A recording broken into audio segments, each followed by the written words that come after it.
नमस्कार सर, बहुत बहुत स्वागत है आपका। नमस्कार अंजू जी, बड़ी कृपा की आपने अपने प्रतिष्ठित मंच पे संवाद का अवसर दिया। रामनवमी की बहुत बहुत शुभकामनाएं और बधाई। बहुत बहुत बधाई। सर आपको भी रामनवमी की बहुत बहुत बधाई और शुभकामनाएं। सर देखा जाए तो आजकल हमारी जो जांच एजेंसियां बहुत ज्यादा मतलब अलर्ट पे हैं। तभी अभी एक अंतरराष्ट्रीय हथियारों के गिरोह का भी भंडाफोड़ हुआ है, जिसमें 10 लोगों को गिरफ्तार किया है दिल्ली पुलिस की क्राइम ब्रांच ने।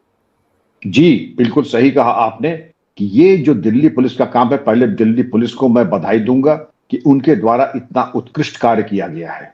इसमें 10 लोग तो गिरफ्तार किए ही गए हैं और इनका जो मॉडल था, हथियार पाकिस्तान से रूट होकर के, इसमें पाकिस्तान, बांग्लादेश और नेपाल, जो आपने अंतर्राष्ट्रीय कहा है, वाकई में अंतर्राष्ट्रीय है। 3 मुल्कों का इसमें योगदान है। पाकिस्तान से हथियार वाया नेपाल भारत में आना, 10 लोगों का इस पर क्रियाशील होना, लेकिन हथियार तो पहले भी आते थे। इस प्रकरण में क्या चीज उल्लेखनीय है? इस प्रकरण में उल्लेखनीय है कि जो हथियारों का प्रकार है, सब बहुत उच्च कोटि के स्वचालित और अर्ध स्वचालित हथियार थे। कोई ऐसा नहीं था कि कोई भरुआ, कोई राइफल हो या आपकी पचफायरा कोई हो। बहुत ही उच्च कोटि के, और कुछ वेपन ऐसे होते थे, ये होते हैं जो कि वर्जिन स्टील से बनते हैं। पूरा स्टील का टुकड़ा काट करके उसमें फरमे से उसको उतना काटा और फिर सारे पुर्जे वैसे ही उसमें फिट कर देते हैं। मजबूत, 50 साल तक चलने वाले। अब मार अकाट, अब जैसे मैं मिसाल दूं आपको, वो वेपन्स जो आप म्यूजियम में देखते हैं, जिनको आप पिक्चरों में देखते हैं, उस तरीके के हथियार हैं। जैसे अगर मैं बताऊं, चेकोस्लोवाकिया के ये ब्रूनो कंपनी एक है, ब्रूनो कंपनी की, चेकोस्लोवाकिया के, बरेटा इटली की, पीपीके वॉल्थर जर्मनी की, PX3 चाइनीज, और इनके पास से ब्राजील की टॉरस। आप समझ सके कि दुनिया के जो सर्वश्रेष्ठ हथियार हैं वो इनके द्वारा प्रोक्योर किए गए। अभी तो बात खत्म नहीं हुई है, अब हम आगे आपको बताते हैं कि एक और वेपन है, पिस्टल PX57, और टर्की की स्टुएगर। ये केवल टर्की, यूएसए और इटली बनाती है। और जो पिस्टल मैंने आपको बताई थी कि PX3, ये केवल स्पेशल फोर्सेस के पास रहती है और बहुत ही घातक ये हथियार है। ये स्वचालित हैं और अर्ध स्वचालित हैं। और एक जो और मिली है, वो मिली है आपके पास सब मशीन गन।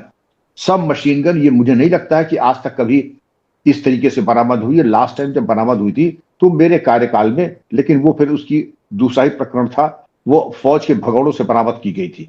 लेकिन अपराधियों से सब मशीन गन जो बरामद हुई है, वो चेकोस्लोवाकिया की बनी हुई, बहुत ही घातक और बड़ी दूर की मार करने वाला। और कारतूस भी मिले हैं, 200 जिंदा कारतूस भी बरामद हुए हैं। अब इनकी मार्केट क्या थी, आप पूछेंगे भाई किसके लिए ला रहे थे? ये ला रहे थे दिल्ली और एनसीआर के गैंगस्टर्स के लिए। तो अंजू जी, ये बड़ी भाई कहने वाली बात है कि ये दिल्ली और एनसीआर के गैंगस्टर्स के लिए ला रहे थे। गैंगस्टर्स वगैरह जो थे, मान लीजिए उनके लिए भी ला रहे थे। हमें क्या ये लगता है कि ये सांप्रदायिक सद्भाव को बिगाड़ने के लिए या गैंगस्टर्स के लिए? तो गैंगस्टर्स के भी तो कई शेड्स होते हैं। गैंगस्टर्स के कौन से जो है दूध के धुले होते हैं, वो भी सांप्रदायिक और सांप्रदायिक सोच थे या कट्टरपंथी सोच के हो सकते हैं।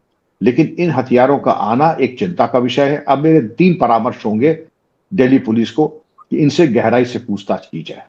गहराई से पूछताछ करने के बाद आप ये देखें, इनको वेपन्स को मंगाया किसने है, इनकी मार्केट वैल्यू क्या है, इनको किसको दिया जाना था और किस अभिप्राय से दिया जाना था, उनके क्या उद्देश्य थे, ये सप्लाई चेन का इसकी शुरुआत किसने की, इनके रिंग लीडर्स कौन है, पैसा आप कैश में लेते थे या किसी फॉरेन अकाउंट में जाएगा?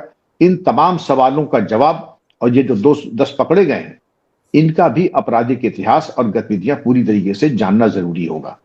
तो अंजू जी, इन्वेस्टिगेशन लंबा है, थोड़ा इसमें समय लगेगा, लेकिन जब तक आप पूरा लाई डिटेक्टर टेस्ट और पॉलीग्राफ टेस्ट लेके नहीं करेंगे तो बात आपकी बनेगी नहीं।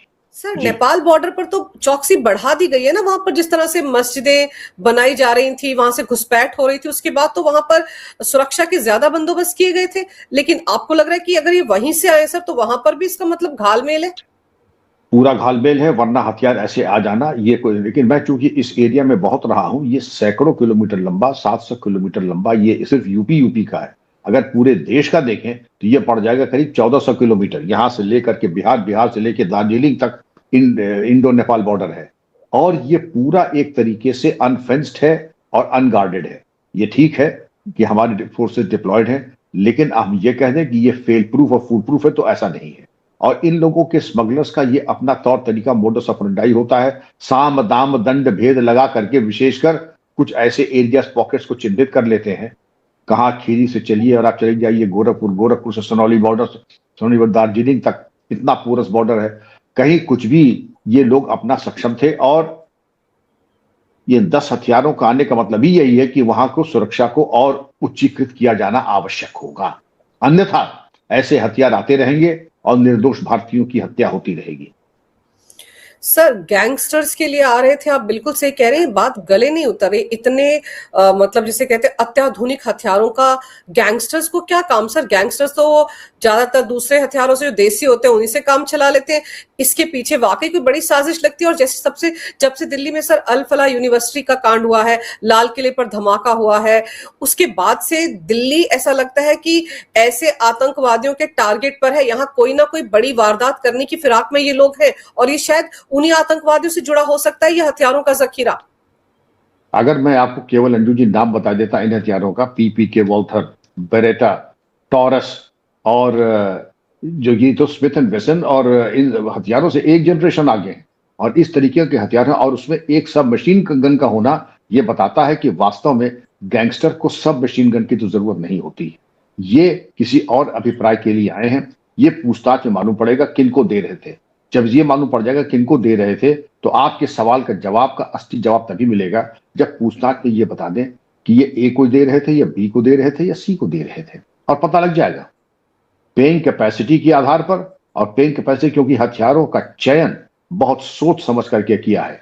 ये दूर से मार करने वाले हथियार भी हैं, क्लोज क्वार्टर वेपन भी हैं, और ऐसे हैं जिनकी रुकावटें होती ही नहीं।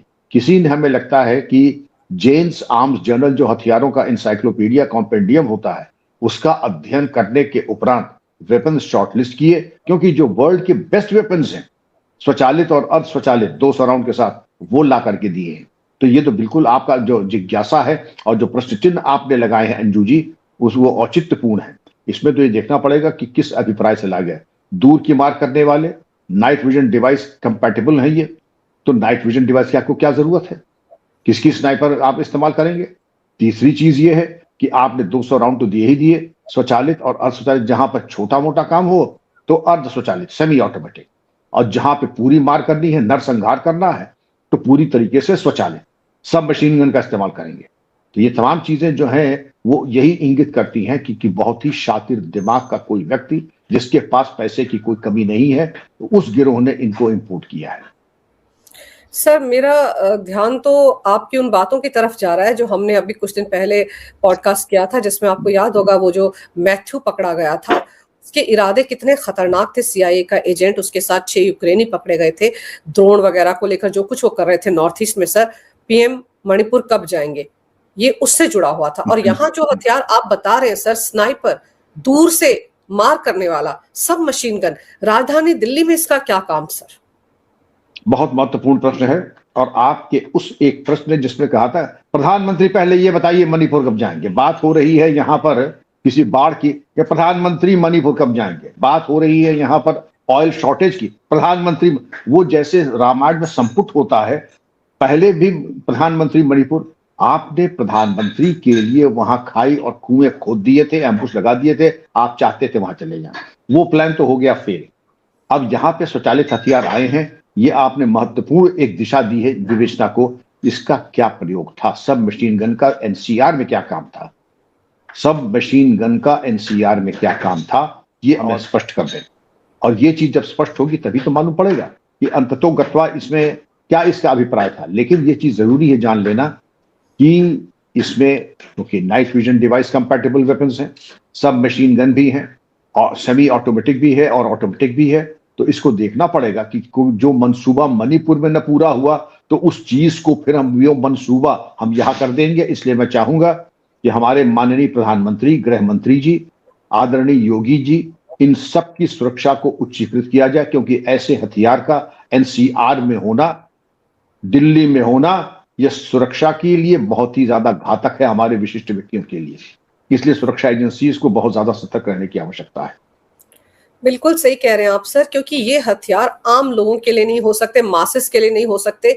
आपने जैसे बताया ना, ये सब मशीन गन ये किसी ना किसी वीवीआईपी को टारगेट में रखकर ही यहाँ मंगवाई गई है, और इन 10 लोगों के जरिए इसलिए मंगवाई गई है ताकि आतंकवादियों की तरफ, जो कोई बड़ी साजिश होती है आतंकवाद की, उस तरफ ध्यान ना जाए। गैंगस्टर्स के लिए लाया जा रहा है ये खुलासा बड़ी जल्दी हो गया। गैंगस्टर्स का क्या काम सर इन हथियारों के साथ, जब तक कि कोई टारगेट किलिंग का मंसूबा उनका ना हो। और इसीलिए मुझे लग रहा है ये जो आप सही कह रहे हैं, मणिपुर में जो ना हो पाया, उसके लिए राजधानी दिल्ली में ये हथियार आया है। तो ये जांच एजेंसियों को इसकी गहन जांच करने की जरूरत है कि इनके मंसूबे क्या थे। महत्वपूर्ण पॉइंट है।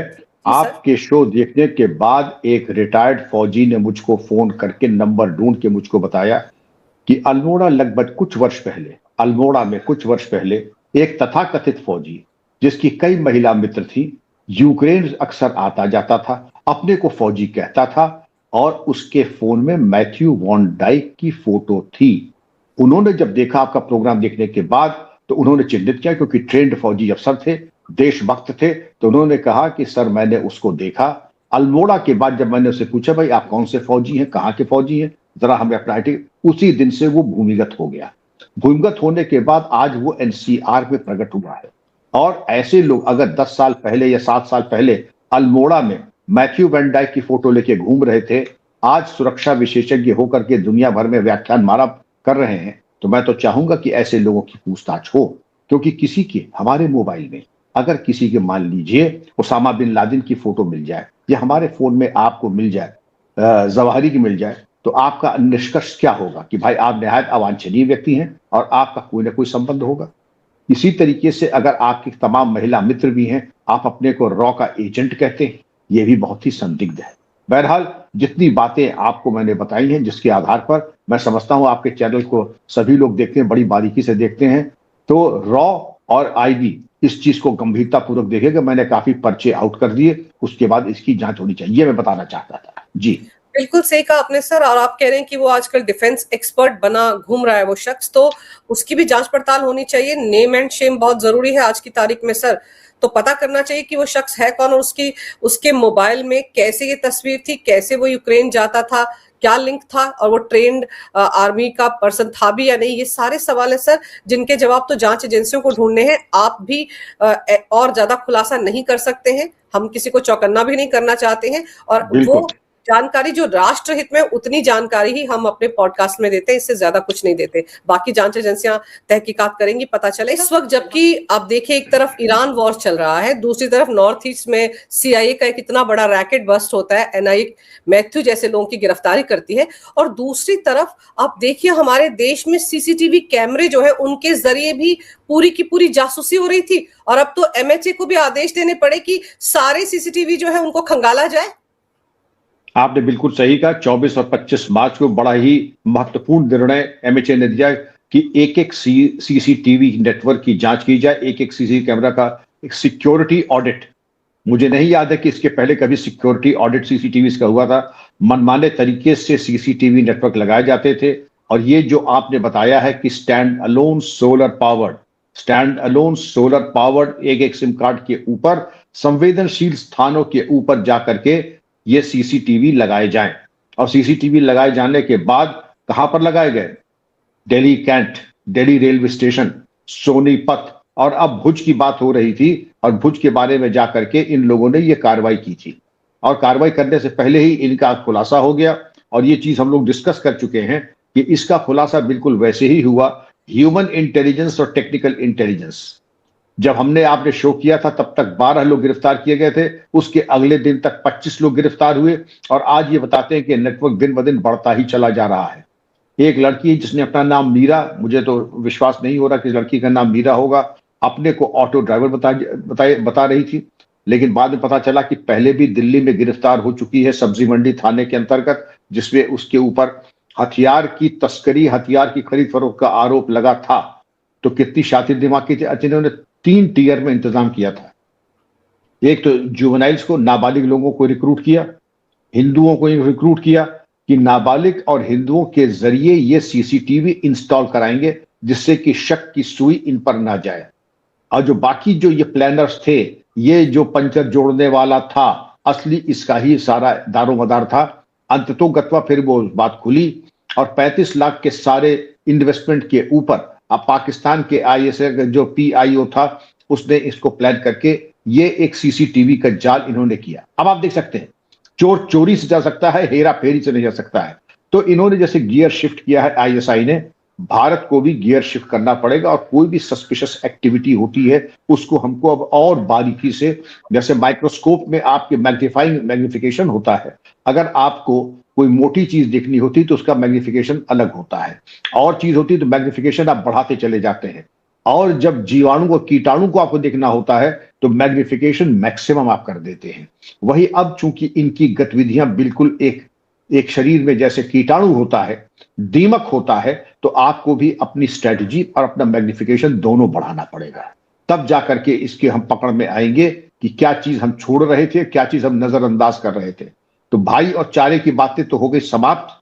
अब न कोई भाई है न कोई चारा है। अब इस पे देख ले, या तो आप हमारे साथ हैं या हमारे विरोध में हैं। ये चीज बिल्कुल साफ हो जानी चाहिए। जी अंजू जी। सर, अब जब पूरे देश में ये सीसीटीवी कैमरे लगे हुए हैं, इनको जैसे आपने कहा कि खंगाला जाएगा, हटाया जाएगा, नए लगाए जाएंगे, तो सर इसके जरिए जो जासूसी हो रही थी, यानी कि जो यहाँ पर गतिविधियां होती, कौन कब गया, कैसे गया, ये सारी की सारी सीमा पर बैठे हुए आईएसआई के लोग देख रहे थे।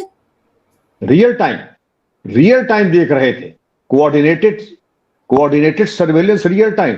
ऐसा तो पहले आज तक कभी हुआ ही नहीं था। और ये जो 28 साल की ये लड़की है, आज इनको भी रिक्रूट किया। आपने इसके पहले ये तो देखा होगा अल फलाह यूनिवर्सिटी में, दूसरा आपने अभी देखा, और इसके बाद इन्होंने 50 लोकेशंस पे तो ऑलरेडी प्रपोज थे इनके, जितना लगा चुके थे। और इसके उपरांत अगर आप देखें ओटीपी सिम कार्ड हिंदुस्तान के ओटीपी भेज देते थे उधर, और मालूम पड़ता था सारा कम्युनिकेशन दरअसल इंडियन फोन से हो रहा है। वास्तविकता ये थी कि ओटीपी भेज करके इंडियन सिम कार्ड के जरिए सारा कम्युनिकेशन व्हाट्सएप की जरूरत था। तो जहां पर ये कामयाबी है वहीं पर ये अलार्म बेल भी है, खतरे की घंटी भी बज चुकी है। और इसके जरिए आपको ये देखना होगा कि जो पकड़े गए माइनर्स, लड़की, हिंदू और हिंदुओं का समावेश करके उनको फ्रंट पे आगे रखा। और उसके बाद ये लो कॉस्ट इन्होंने जो किया है, ये चीज आप देखेंगे कौशाम्बी की पुलिस ने जो काम करके दिखा दिया वो अपने में बड़ा अभूतपूर्व था। और इनके जो 4 टियर थे, रिक्रूटमेंट, फाइनेंसेस, इंस्टॉलेशन और रेडिकलाइजेशन, तो 4 टियर में चलता था। ये तमाम जो जासूसों का नेटवर्क आया था, उसके बाद ये पकड़े गए थे। तो इनके 4 टियर थे। पाकिस्तान का जो पीआईओ था उसका भी नाम प्रकाश में आया था, और उसके नाम प्रकाश आने के बाद फिर हमारी इंटेलिजेंस एजेंसीज क्रियाशील हुई और इन लोगों को निष्क्रिय किया। तो पहले चरण में 11 लोग प्रकाश में आए, उसके बाद 9 गिरफ्तार हुए, जिसमें 6 माइनर्स थे। और सोशल मीडिया के जरिए ये रिपेयर ऑफ मोबाइल्स, आईटी के काम और छोटे मोटे मरम्मत के काम ये लोग करते थे। और 50 लोकेशंस पे तो उन्होंने कर ही लिया था, और आगे कश्मीर तक की जो हमारी लाइफ लाइन थी उसके ऊपर ये क्रियाशील हो चुके थे। तो इन तमाम चीजों के मद्देनजर ये तो बहुत ही गंभीर प्रकरण था, और ये संतोष का विषय है कि अब तक कार्रवाई इनके विरुद्ध बहुत प्रभावी तरीके से की जा चुकी है। लेकिन अब इसके जो लेसन ड्रॉन है इसमें, वो अंजू जी ऐसे है कि आप अब वो पुराने तौर तरीके अब नहीं चलेंगे। ये एक नया डेवलपमेंट है, ये टेक्टोनिक शिफ्ट है आईएसआई के ऑपरेशंस में। इसलिए हमारी भी जो काउंटर स्ट्रेटजीज हैं वो भी बिल्कुल उसी प्रकार से एक जनरेशन आगे रहेंगे, तभी हम इनको नियंत्रित कर पाएंगे। सर, मैंने तो यहां तक पढ़ा कि इन्होंने जो ये माइनर बच्चे थे 500-500 रुपए में ये जानकारियां दे रहे थे। बिल्कुल, 35 लाख में सामान भी आ जाए, रिक्रूटमेंट भी हो जाए, इंस्टॉलेशन भी हो जाए, सिम कार्ड भी आ जाए, 10 मोबाइल भी आ गए इसी में, और जितने सिम कार्ड आए थे वो सब 35 लाख के बजट में पूरे हो गए थे। 35 लाख क्या चीज है? 35 लाख तो उनके लिए बिल्कुल लूज चेंज भी नहीं है। और उसके बाद आप उसका जो परिणाम, घातक परिणाम, रियल टाइम ट्रेन का मूवमेंट और रियल टाइम संवेदनशील स्थानों के ऊपर। लेकिन मैं जरूर जानना चाहूंगा, कभी भी ऐसा मैंने एक ही मिसाल सुनी थी अपनी जिंदगी में कि एक कोर्ट का मामला, किसी जिले में डिस्ट्रिक्ट जज साहब अपने कोर्ट में बैठे थे और कोर्ट की कार्रवाई चल रही थी। एक आदमी आया, स्टूल लगाया और एक पंखा उतारने लगा, साफ करने लगा। वह क्या कर रहे हैं? कोर्ट चल रहा है उनका, हुजूर वो हम लोग पंखे के ठेकेदार हैं और पंखा साफ कर रहे हैं। उनका तो बहुत डिस्टर्ब करते हैं। उनका हुजूर कोई बात नहीं, 5 मिनट खोल के लेते जाते हैं। तो 4 पंखे थे, चारों खोल करके लेके चला गया। एक दिन हो गए, 2 दिन हो गए, 3 दिन हो गए, 4 दिन हो गए, तो फिर भाई पंखे कहाँ गए, हमें क्या मालूम पंखे कहाँ गए। तो मालूम पड़ा वो चोर इतना जो है ऑडेशियस था और आंख में सुई घुसेड़ करके भरे कोर्ट के दौरान वो चारों पंखे खोल करके ले गया। वैसे ही इन्होंने भी किया, सीसीटीवी लगा दो, और वो भी इन्हीं के, जो इनके चचा जान थे, हमें लगता है कि उनसे कोई ना कोई रिश्ता जरूर रहा होगा, वो भी इन्हीं की तरह था। सर चचा जान से आपने याद दिलाया, तो ये तो हामिद अंसारी तो बोलते हैं ये तो हमारे बच्चे हैं, बच्चों की तरह है, भटके हुए युवक है, वो तो इंटरव्यू देते फिर रहे हैं आजकल इन मामलों में। आपने किस बेशर्म की बात की। 2 बार ये भारत का उपराष्ट्रपति रहा है, एएमयू का वाइस चांसलर रहा है, भारतीय विजय सेवा में बहुत बड़ी बड़ी और महत्वपूर्ण पदों पे ये रहा है, लेकिन अभी इसके अरमान पूरे नहीं, वो ठंडे नहीं हुए। आप जिसकी बात कर रहे हैं, देश के एक माने हुए वकील, कदाचित आज वो राज्यसभा के सदस्य भी हैं, उनके इंटरव्यू में, पॉडकास्ट में ये हजरत बोल रहे थे, हमारे बच्चों को सांस लेना दूभर हो रहा है, और बताइए न उसकी ट्रायल हो रही है, न उसकी जमानत पे सुनवाई हो रही है, और हमारे बच्चों के साथ क्या जुल्म हो रहा है। यही नहीं, बड़े मियाँ छोटे मियाँ, सुभान अल्लाह, नजीब जंग जो है आईएएस लेफ्टिनेंट गवर्नर रहा है, और दुनिया की मलाई खाने के बाद आज ये कह रहा है कि देश रहने लायक नहीं। तो देश रहने लायक नहीं तो कुछ कृपा अपने ऊपर तो कर लो, जहां रहने लायक हो वहां प्रस्थान कर जाओ। भारत तो हमेशा हम सब के रहने लायक था, है और सदैव रहेगा, लेकिन जिसको असुविधा हो रही है, रोका किसी को नहीं है, किसी ने किसी को नहीं रोका है। तो जहां आप सुरक्षित हो, जहां आप सहज हो, जहां आपका गला नहीं घोटा जा रहा है, तो मैं परामर्श दूंगा सबसे पहले अफगानिस्तान, फिर सीरिया, और फिर इराक जाकर के एक बार नमूना ले लीजिए, और फिर आपको आटे दाल का जब भाव मालूम पड़ जाए तो उल्टे बास बरेली, घर के बुद्धू घर को आए। तो अंजू जी, पहले तो यहां देख ले हामिद अंसारी साहब ने क्या फरमाया, हमारे बच्चों को बताइए। ये तो आखिर जवानी का ये जो जोश होता है, जवानी का जोश कानून के अंतर्गत रह करके कीजिए। कानून की लक्ष्मण रेखा जिस दिन आप पार करें तो तैयार रहिए कि कानून जब जवाब देगा तो आप भी पानी पी पी करके, या तो गाली जैसे आप दे रहे हैं ना, और इन लड़कों को जिनको आप कह रहे हैं, इनके जरा आपको मालूम है कि इनके बारे में बात कर रहे थे, उमर खालिद और शर्जिल इमाम।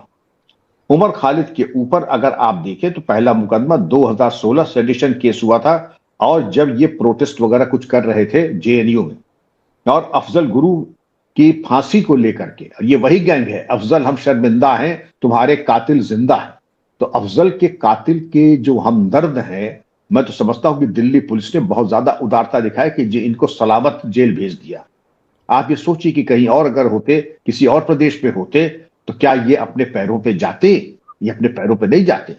और अब इनके जो है बड़े मियाँ छोटे मियाँ इनकी वकालत कर रहे हैं। यही नहीं, नजीब जंग ने भी इनकी तरफदारी की, हामिद अंसारी ने भी इनकी तरफदारी की, और देश इनको इसीलिए पानी पी पी के गाली दे रहा दोनों को कि इस गरीब देश ने आपको इतना उपकृत किया, नवाजा, और एहसान फरामोशी की पराकाष्ठा तो देख लीजिए, हमारे बच्चों को सांस लेने। ये अगर आपके बच्चे हैं, मैं नहीं समझता हूं कि अगर आपके बच्चे हैं, ये मैं और ज्यादा नहीं कर रहा, आपका पारिवारिक चैनल, वरना मैं फिर आपको समझाता, ऐसी औलाद ना हो तो ज्यादा अच्छा है, ऐसी औलाद ना हो तो ज्यादा अच्छा है। ये कुल कलंक किसको कहते हैं, ऐसे नहीं है। पहले कहा जाता था कि ऐसी औलाद जिस दिन हो, तो मदर इंडिया में नरगिस ने क्या किया था, ये आप समझ लीजिए, वही यहाँ के पेरेंट्स कर देते ऐसी औलाद को। इनके ऊपर तो सेडिशन का केस चला था, अफजल हम शर्मिंदा हैं, तुम्हारे कातिल जिंदा हैं, भारत विरोधी नारे का लगाना, और आप कह रहे साहब बेचारे। ये कहां से बेचारे हो गए, ये बेचारे कहां से हो गए। अब आइए शर्जिल इमाम के ऊपर, इनके ऊपर एंटी सीएए एजिटेशन जब हुए थे, और शाहीन बाग एजिटेशन वगैरह हुए थे, तो इनके ऊपर यूएपीए लगाया गया था। और इनके ऊपर केसेस यही नहीं है, इनके ऊपर केसेस हैं आसाम, उत्तर प्रदेश, दिल्ली, अरुणाचल प्रदेश और मणिपुर। और इनकी एक बावजूद इसके इनको 10 दिन की जमानत दी गई थी अपने भाई की शादी में, मार्च इसी वर्ष 2026 में इनको 10 दिन की जमानत दी गई। मैं समझ नहीं पाया कि भाई की शादी में जाने की क्या जरूरत थी, जब आप इतने शातिर अपराधी हैं। वहां जाके क्या क्या गुल खिलाया होगा कि आसाम में इतना मवाद फैला दो कि वहां पे लोग जो है बिल्कुल आसाम को काट करके चिकन सेक्शन हम अलग कर देंगे। और ऐसे लोगों की जो कवर फायर दे रहे हैं, इनको तो अब देश को चाहिए कि इनको अछूत बना दें, अनटचेबल्स, सामाजिक बहिष्कार, और इनसे न कोई वार्ता करे। लेकिन वार्ता करने वालों की कमी थोड़ी है, ऐसे तमाम लोग हैं जो कि इनसे वार्ता करते हैं। शर्जिल इमाम तो शाहीन बाग में भी थे, और इनके और दो बड़े पक्षधर हैं, दो समाचार पत्र हैं। बताइए कौन थे? जैसे कौन बनेगा करोड़पति में पूछा था, बताइए कौन दो समाचार पत्र हैं जो इनके बड़े पक्षधर हैं और कवर पार देते हैं? अल जजीरा और द वायर। अल जजीरा तो विदेशी चैनल है और द वायर हिंदुस्तान का है, लेकिन वो हमेशा ऐसे ही, पता नहीं हिंदुस्तान में जो है अब जिंदा रहना बड़ा मुश्किल हो रहा है, और सारी बातें खाएं यहाँ की, गाय पाकिस्तान की। ये कभी भी भारत के पक्ष में बात नहीं करेंगे, हमेशा अतरंजित, बढ़ा चढ़ा करके, मनमाने तरीके से। और जो परसिक्यूशन है, जानने का तो 4-3 स्टेजेस होती हैं। पहले तो हमला करो, हमला करने के बाद विक्टिम कार्ड रख दो, विक्टिम कार्ड के बाद फिर जैसे है के करके जमीन पे, आप समझ सकती हैं कि जो कैसे आदमी लौटता है, और उसके बाद कह देंगे साहब हमला तो चूंकि हम इस बिरादरी के, हमारे पर जुल्म हो रहा है। ये पूरा पैटर्न सेट पैटर्न है, और उसी पैटर्न की तरह जो तीसरा पैटर्न है, चूंकि हम इस बिरादरी के हैं, चूंकि हम इस बिरादरी के हैं इसीलिए तुम्हें भारत का कैप्टन बनाया अजहरुद्दीन, चूंकि हम इसी बिरादरी के तुम्हें उपराष्ट्रपति बनाया, तुम्हें वाइस चांसलर बनाया, चूंकि हम इस बिरादरी के हैं तुम आईएएस में आकर के तुम भी लेफ्टिनेंट गवर्नर रहे दिल्ली के। अब और क्या क्या तुम चाहते हो जो कि तुम्हारी कलेजे पे ठंडक पहुंचेगी? और क्या तुम्हारे अरमान है जो कि अभी बाकी अधूरे हैं? कौन सी ख्वाहिश अभी तुम्हारी पूरी है? सर, ये हामिद अंसारी तो मुख्तार अंसारी के रिश्तेदारी है ना? वो जी हाँ। मुख्तार अंसारी जो जेल में भी बैडमिंटन खेलता था, जिसके लिए तालाब बनाए गए थे कि फ्रेश मछली खा सके जेल में। जी, मुख्तार अंसारी जो गाजीपुर का ये माफिया था, उसके 3rd जनरेशन कजिन है, ये नजदीकी रिश्तेदार है, और परिवार से बहुत नजदीकी संबंध हामिद अंसारी और मुख्तार अंसारी का है। तो लेकिन अब वो ठीक है, किसका मतलब प्रभाव किसके ऊपर पड़ा, किसकी काली साया किसके ऊपर पड़ी, ये मैं आपके ऊपर और आपके बहुत ही प्रबुद्ध दर्शकों के ऊपर छोड़ता हूं। क्योंकि एक उपराष्ट्रपति बने, लेकिन अगर आपके अंदर अपराध का गोशा है या अपराध का स्ट्रीक है तो आसानी से जाता नहीं है। वो तालमेल कहीं ना कहीं मिला जुला रहता है, कोई प्रत्यक्ष हो जाता है और कोई परोक्ष रहता है। मुख्तार अंसारी का प्रत्यक्ष था, इनका थोड़ा छुपा ढका हुआ था, काम दोनों के एक थे। राजदूत के तौर पर किसी देश में तैनात थे तो सुना है ईरान में थे, और हमारे एसेट्स को इन्होंने एक्सपोज किया। अंजू जी, अच्छा किया आपने याद दिला दिया, ये जब ईरान में थे तो हमारे एसेट के और हमारे ऑफिसर्स को इन्होंने एक्सपोज किया। मदद करना तो छोड़ दीजिए, इन्होंने और जाकर के ईरान की इंटेलिजेंस को मुखबिरी की। मैं तो चाहूंगा आपके चैनल के माध्यम से, जिसको मैं टैग करूंगा पीएमओ को, कि इनके खिलाफ अब केस रजिस्टर होकर के इस पर कार्रवाई होनी चाहिए। ये चीज ऐसे नहीं चलेगी, इंटरनल इंक्वायरी करके इनको जो भी कार्रवाई हो सकती है और वो कार्रवाई होनी चाहिए। इन्होंने एक तरीके से हमारे एसेट्स और हमारे ऑफिसर्स के पीठ पे जो चाकू भोंका था ईरान में, तो देश पूरा तोड़े ही उस चीज को। तो वही मैंने कहा, जब परिवार का एक परंपरा है और एक उप संस्कृति है अपराध की, तो एक तो खुल करके गुंडागर्दी और एक थोड़ा रिफाइंड तरीके से ऑपरेट करता है। अभिप्राय और उद्देश्य दोनों का एक, अभिप्राय और उद्देश्य और गंतव्य दोनों का एक है। मैं आपके चैनल पे वो कह रहा हूं जो शायद आज तक किसी ने कहा नहीं होगा, लेकिन हम लोग इसी शराफत में ऐसे तत्वों को, सांपों को और इस तरीके के अवांछनीय लोगों को हम बख्श देते थे। मैं खुल के कह रहा हूं, देख लीजिए, ये वो हरे सांप हैं जो हरी घास में रहते हुए धोखा दे करके हमारी जनता को वर्गलाते हैं। शर्जिल इमाम और उमर खालिद ऐसे चुट्टों को उनको कवर फायर देते हैं। जी बिल्कुल सर, इनको जानने पहचानने की जरूरत है।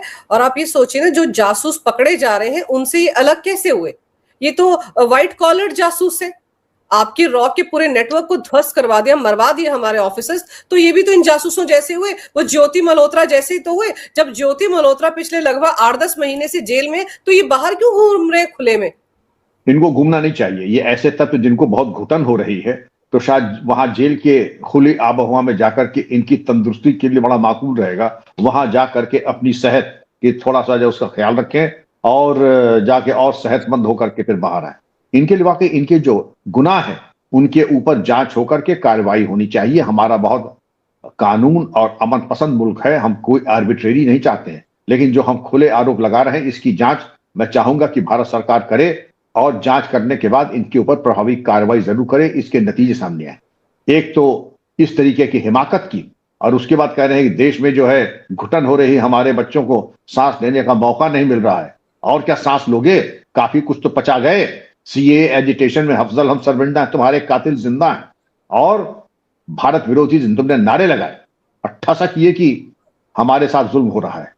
दरअसल तुम ही जो हो भारत भूमि पर बोझ हो, तुम लोग बोझ हो भारत भूमि पर। जी बिल्कुल सर, खाएंगे यहाँ का और गाएंगे वहां का, और उनके लिए जासूसी भी करेंगे, तो फिर इनके साथ कोई नरमी नहीं बरती जानी चाहिए। फिलहाल तो कम से कम इतना तो है कि सीसीटीवी के जरिए जो सर्वेलेंस हो रहा था उस पर तो नजर गई है और जांच एजेंसियां चौकन्नी है, इसीलिए इतने सारे जासूस पकड़े जा रहे हैं। और अब देखते हैं कि एमएचए का, गृह मंत्रालय का अगला कदम क्या होता है इन पूरे मामलों को लेकर। सर, आपने समय निकाला, बहुत ही विस्तार से इस विषय पर बहुत अहम जानकारी मेरे दर्शकों को दी है। आपका बहुत बहुत धन्यवाद।